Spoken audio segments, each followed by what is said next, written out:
Oke, sekarang kita belajar lagi tentang apakah yang dimaksud dengan hidrolisa garam ya. Jadi hidrolisa garam itu adalah bereaksinya bagian yang lemah dari suatu garam dengan air sehingga dihasilkan ion H+ atau OH- ya. Jadi ion H+ dihasilkan jika sifat garam yang terhidrolisa adalah asam dan OH- dihasilkan apabila nanti garamnya bersifat basa gitu ya. Nah, pertanyaannya, apakah semua garam itu terhidrolisa di dalam air? Jawabannya tidak ya. Garam yang terhidrolisa dalam air hanyalah garam yang mempunyai bagian yang lemah ya. Bisa asam, bisa basanya gitu ya. Nah, coba perhatikan ke sini. Hidrolisa garam tadi adalah bereaksinya bagian yang lemah dari suatu garam dengan air ya. Misalnya ini ada air, kita masukkan ke sini garam ya. Garam katakanlah NH4Cl ya. Nah, NH4Cl ini kan ada yang lemah ini ya. Ya, NH4 ini yang lemah. Ini kan asal usulnya adalah NH4OH dengan HCl. Ini adalah basa lemah. Ini asam kuat. Nah, berarti kan ada yang lemah di sini kan. Nah, maka garam ini akan terhidrolisa. Terhidrolisa ataupun terhidrolisis. Nah, bagian yang mana yang bereaksi dengan air ini? Bagian yang ini ya, yang lemah ini. Sedangkan yang kuat ini tidak bereaksi dengan air. Nah, itulah yang namanya bagian yang terhidrolisa gitu ya. Nah, kalau nanti dia, coba kita lihat ke sini. Nah, ini kan tadi tidak semua garam terhidrolisa ya. Nah, coba kita lihat nih. Ini syaratnya nih. Syarat menentukan terhidrolisa atau tidak nias garam dalam air. Jadi kalau garam yang terbentuk dari asam lemah dan basa kuat, kan ada yang lemah nih kan, asam lemah dan basa kuat, maka terhidrolisa sebagian. Maksudnya terhidrolisa sebagian, yang lemahnya nih terhidrolisa, sedangkan yang kuatnya nih tidak gitu ya. Nah, yang kedua, garam yang terbentuk dari asam kuat dan basa lemah, maka ini juga sebagian. Maksudnya yang basa lemah ini yang terhidrolisa, sedangkan yang bagian yang kuat ini tidak terhidrolisa. Nah, garam yang terbentuk dari asam lemah dan basa lemah ini terhidrolisa sempurna. Maksudnya yang asamnya terhidrolisa, yang bagian basanya juga terhidrolisa karena dua-duanya dia adalah lemah ya. Nah, coba lihat ke sini. Sebagai contohnya, misalnya ada garam adalah katakanlah tadi ya NH4Cl. Nah, ini kan ini yang bagian lemah ya. Ini kuat. Maka ini terhidrolisa sebagian. Bagian yang mana? Bagian yang ini. Ini yang terhidrolisa karena ini bagian yang lemah itu ya. Atau ini adalah yang akan bereaksi dengan air ya. Nah, kemudian ada lagi misalnya suatu zat garam ya. Katakanlah garamnya ini NH4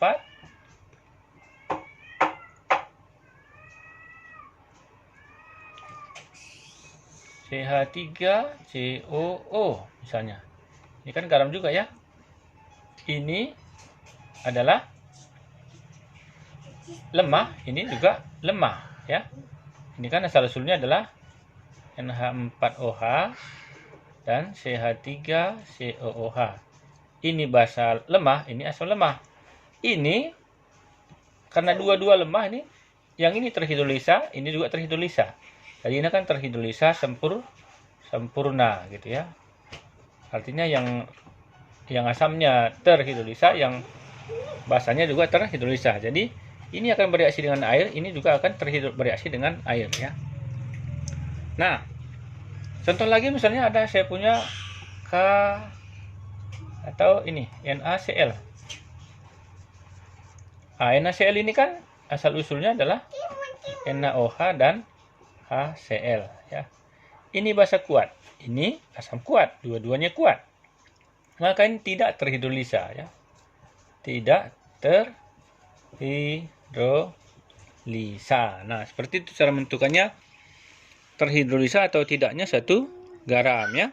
Kalau dua-duanya kuat, dia tidak akan terhidrolisa. Nah, bagaimana cara menuliskan reaksinya? Nah, ini yang kita pelajari sekarang ya. Cara menuliskan reaksinya seperti ini. Ya.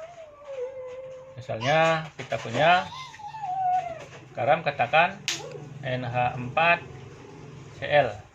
Nah, ya. Cara menuliskan reaksinya, pertama-tama ini kita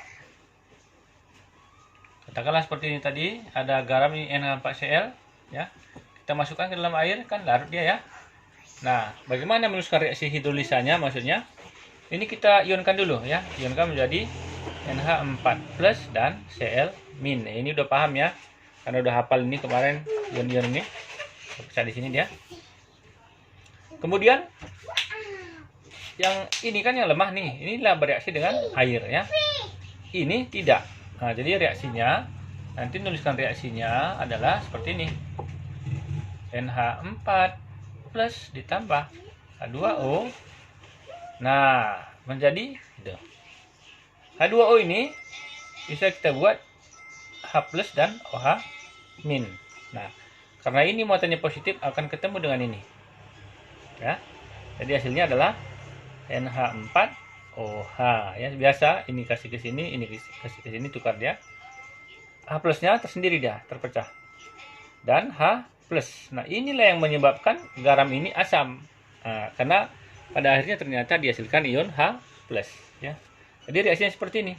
Bagaimana dengan Cl-nya? Nah, Cl-nya ini tidak terhidrolisis. Jadi tulisannya seperti ini, tidak bereaksi.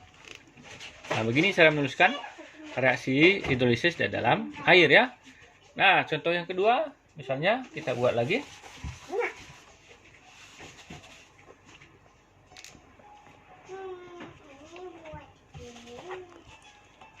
NaCl ini Na plus dan Cl min, bisa ya.